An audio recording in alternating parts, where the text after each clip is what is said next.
Hey everyone, and welcome back to another video. So I wanted to give you guys my first impressions on Hwei. He comes out on live on 13.24, which I think is like December 5th or 6th or something around there. So it's not out on live servers yet, but I have played a couple games of him on the PvE, and I'll put some gameplay of that at the end of the video if you are curious.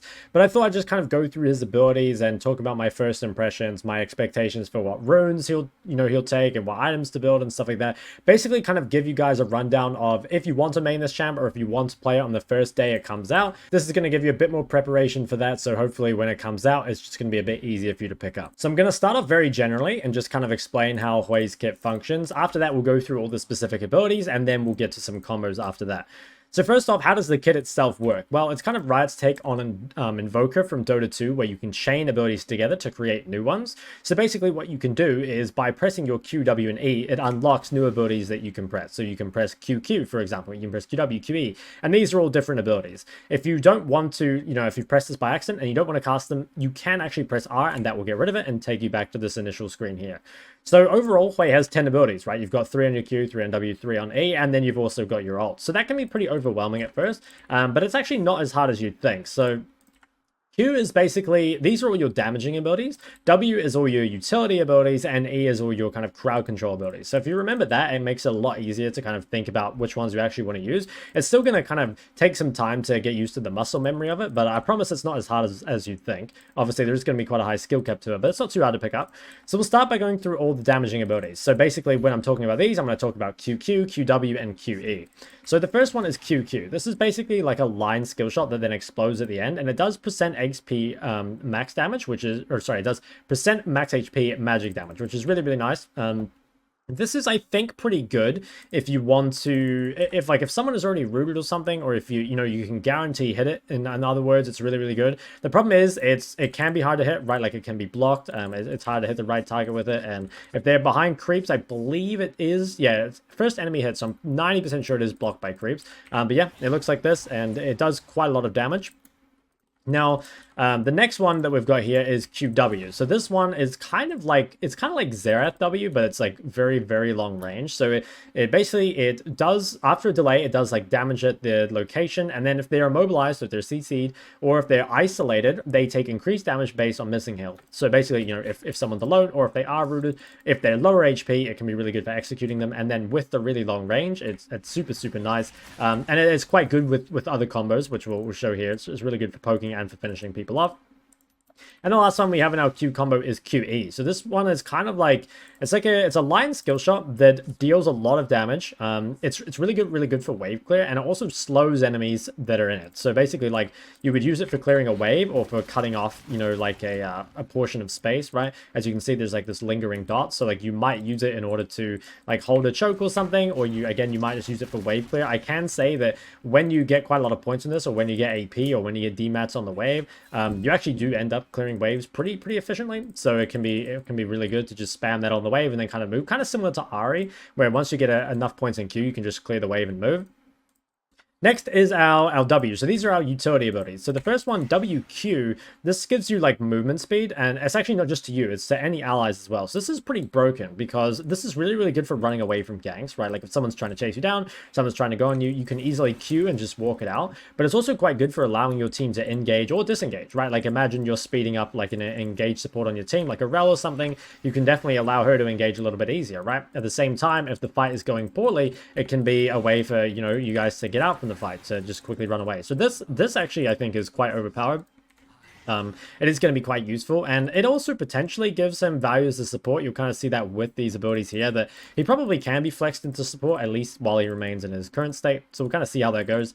The next one is WW. So this is it creates like a little bubble, and pretty much it gives a shield immediately to anyone in it, but the longer they stay in it, the bigger the shield gets. So if you just go in it immediately, it gives you a little bit, but if you stay in it longer, the shield does get bigger. So personally, I found this to be one of the weaker abilities, at least early game, but later on it actually becomes pretty good. Just the shield amount early isn't really that worth it in terms of the mana, but I really found it to be late game, giving a giant shield to your team in the middle of a team fight or something was actually quite valuable. So again, another ability with like a lot of potential, but maybe not as good to use in the early game.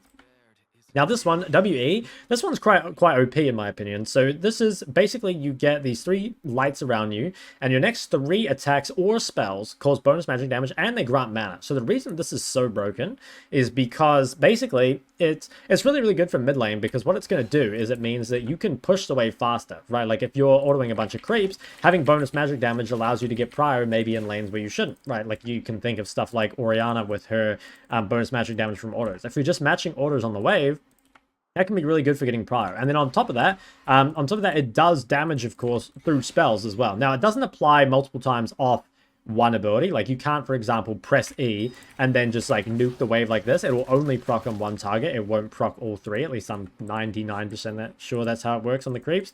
But yeah, it's still going to be really nice. And the bonus mana is pretty nice as well. Obviously, it costs mana to cast, but you can kind of think of it giving you free wave clear, you know, having the bonus magic damage and then being able to sustain it back. So I think that's a really OP ability, and I think it'll make a big difference for the laning phase, just for the trading and for the pushing. Now we'll move on to the crowd control abilities. So the first one is basically like a pointing, or it's not point and click, but it's like a line skill shot fiddlestick sphere. So this can be really good if someone's chasing you, or if someone is already CC'd by something else. Basically, you can just fear them off you, which is really nice. And it's really easy to set up other abilities like that. Set up your other abilities. Next one is QW, and I found this to be one of the weaker abilities. So basically what this does is it makes like this little AoE circle, and then it kind of like roots someone after a short delay. So if I throw it out here, you can see it like eventually grabs onto that champion and then roots them. The only reason I found this to be not that useful is because, well, one, it felt like the range was pretty small, and it didn't really, I don't know, like it felt kind of hard to catch people out of position with it, especially because there is the delay and because the next ability just seems way more broken. So it might be that this is the kind of thing that you do if, you know, someone's face checking you or something and you cast it on them, or again, they're already CC'd by something else and you can just extend the route, because this is a pretty long time, right? Like 1.25 seconds. And it scales with rank all the way up to 2.25, which is really long. So yeah, it might just be that it needs a bit more preparation, but I think it's a hard ability just to kind of throw out and be useful. But anyway, we'll move on to the EE. So Crushing Maw. This one's really OP in my opinion. So pretty much it just like pulls the enemy towards the center. So like, for example, I could cast it here and it would bring them both towards the center, which makes it really easy to AoE them. And on top of that, it applies a slow that does decay, but it's gonna, you know, decay slower than normally you can cast your ability. So now that you kind of know all those things, what's important with those is the passive. So basically your damaging abilities mark an enemy champion for 4 seconds. And then if you can hit them with another ability, it creates this little explosion on them, kind of like a gin trap, which then detonates after a little bit of, you know, after a delay, and deals damage to enemies within it. And so what you can do is you can do something like you can pull people together with your E, and then you can like either QQ them or you could QW them, and that would proc all this damage. So you can see that was my passive going off there. So I guess now we can kind of talk about some of the combos that I found to be useful. So for lane, what I found to be really nice was, again, like either using something like EE just to slow your opponent or bring them towards somewhere. And then either, if they're behind creeps, you could look for the QW, and they should be slowed enough that you can end up hitting them with that. You might need to predict a little. If they're not behind creeps, you can look for just a regular QQ. And I think that does do more damage overall, I'm pretty sure. So you probably want to look for that if you can. Those are kind of like the main trading combos. Other things that I found to be useful was, obviously you can just, especially with like the DMATs, you can just like AoE waves, right? So as the creep wave comes, you just blow it up like this. And this can kind of be good for harassing through the wave too. Like the thing is, it's quite difficult to position against Hwei, you know, because like a lot of the time in lane, you're either positioning like in the creeps to like be behind them against certain skill shots, right? Like Zoe Q or Talia Q or, you know, LeBlanc E, stuff like that. And then against other champs, you might want to be outside the creeps just so they can't AoE them as well. You know, something like Lux E or Syndra Q, right? Against Hwei, the problem is he has ways to punish you both for being in the creeps and out of the creeps. So imagine if you stand in the creeps, that means like basically he can E you and the creeps, right? He'll be able to both push and harass. But if you stand outside the creeps, depending on where you are, you might open yourself up to just getting queued. So that actually makes positioning against this champion kind of hard. And it will be interesting to see kind of like how you end up laning against it. At least I find it kind of exciting. But yeah, other combos that are useful. I mean, a lot of the time I would just pop E on cooldown, and then again, that gives me the ability to like push waves. It allows you to have extra damage when you're looking for whatever trade you're looking for. Other things I found to be useful, again, like WQ for running away. You can also WW if you're looking for a trade. Like if someone's trying to all in you, just dropping this on yourself does add up to a lot of extra HP, right? Like even at rank 1, it's you know, an extra 100, which is probably not as good as using E, honestly, but it can avoid damage, so that can be nice. I found the Fiddlestick Sphere to be extremely good at getting away from ganks. Like, imagine a jungler is running at you. You can quickly EQ and then WQ, basically. So you're going to get movement speed to run away and also fear your opponent. That feels, like, super, super nice. So all those feel like very solid combos and very good ways, I think, to use your abilities both in the early game and, you know, throughout the game. So I think the most OP abilities are probably EE, you know, this one here, the Crushing Maw, and then basically using kind of like QW or QQ, depending on, you know, what sort of damage you're looking for. And then obviously just like QE for the wave clear. And then, of course, like WE feels very, very overpowered as well. So that's kind of like the main part of his kit out of the way. But we'll talk about the ult as well, because that's pretty important. So what the ult does is it's like a line skill shot, but it's actually like quite long range. It is reasonably slow. Well, I don't know. It's like, it's kind of like mid-tier, right? It's like you can dodge it, but it's not quite as slow as Vex, I don't think. But it's still fairly dodgeable, I think, anyway. So basically, it hits an enemy and then it like expands in this AoE, dealing magic damage, and then enemies within it are increasingly slowed, and then it does extra damage when it expires. So if I fire it at someone here, basically their movement speed, if you look up here, is slowed over and over, and then after it finally reaches its giant thing, yeah, it just bursts for a lot of damage. So you can use this, I think, in a lot of different ways. I haven't really decided if there's like a best way to use this every time, but examples of ways you can use this is obviously you can start the combo with this, and that kind of makes it easier to guarantee the rest of your damage, right? Because they are they're CC'd, and that allows you to kind of just like chain together all the rest of your damage. Alternatively, you could hit them with something else first, like maybe you use EE for the initial slow, and that makes hitting it easier, and then you can follow up with the rest of your damage, right? Like that could be a way to do it. But I honestly think most of the time in team fights, if you just hit this on someone, it's going to be extremely valuable no matter what. I mean, this brings just so much impact of the team fight, right? Like it's not only AoE damage, but also an AoE slow. And I feel like it's going to be a real team fighting menace just because of this. Now, it also allows for solo kills too, right? Because they're slowed, especially now that the lane is longer. Like imagine you hit someone here. It'd be very easy to chase them down the river, right? Especially with all your extra movement speed. So I feel like the ult is very, very powerful and can obviously be combined with a lot of other different abilities to make it really good. Now, I'll quickly talk about like the setup in terms of what I think is best. So I do think maxing, obviously, ult whenever you can, and then QEW is probably the best. So like points in Q is going to give you more wave clear, more damage. Points in E really helps, you know, increase your CC. It's increasing like slows or root duration or stuff like that. So I think you are going to max RQEW. Points in W are definitely good though. I just think they're overall not as good. It's possible if you play it as support that you max WEQ. I can see that being the thing because you don't really need the damage as much, and it would still give you, you know, the extra bonuses from maxing W while also getting the increased CC from maxing E. So that could be something if it ends up, you know, kind of being a thing. Now for runes, this is what I went with. So area is very easy to proc in lane, and also it's quite easy to proc with, you know, like you could shield your allies or something like that. So I found area to overall be the best. I think Mana Flow and Transcendence are pretty much, I think you should just take them.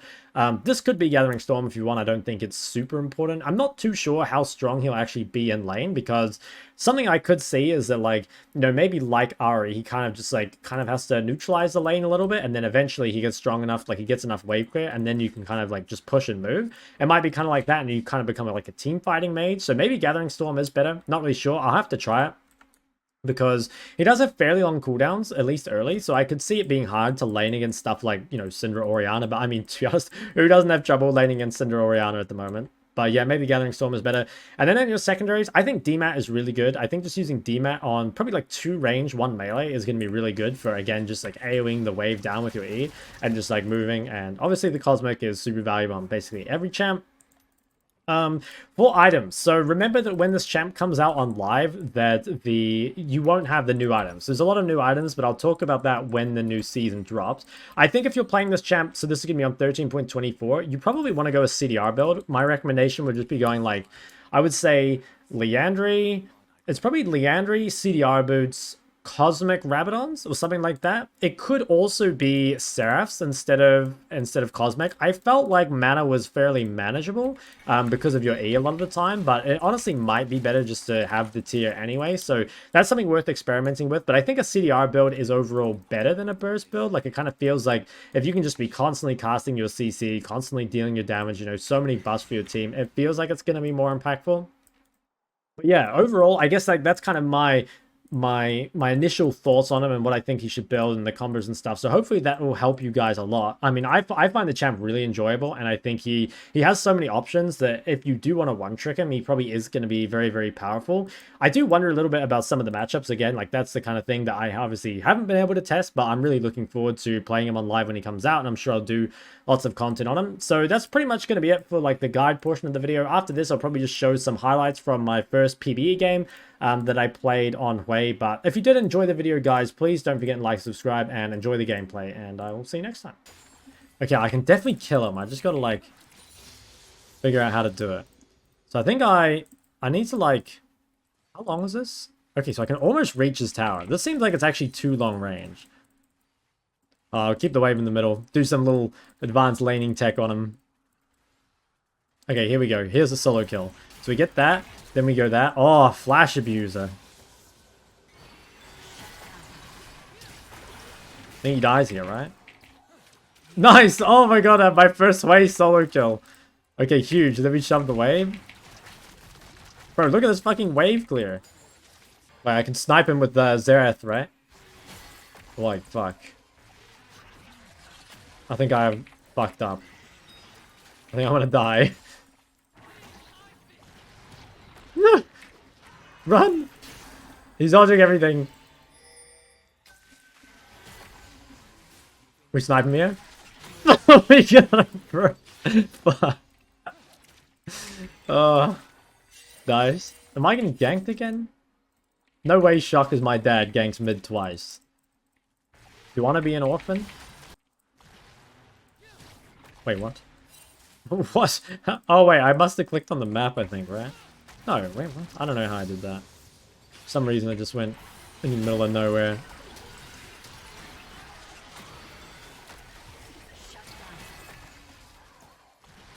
Holy shit. Did anyone just see what happened? I think my combo was E, E, R, W, E, Q, Q. Maybe? I can't remember. I can't remember what else I did.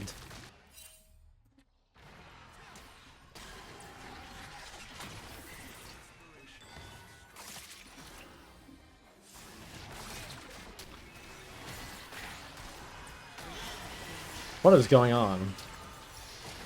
What is going on? I don't know what the fuck I'm doing. I'm just pressing them. I think it's good though.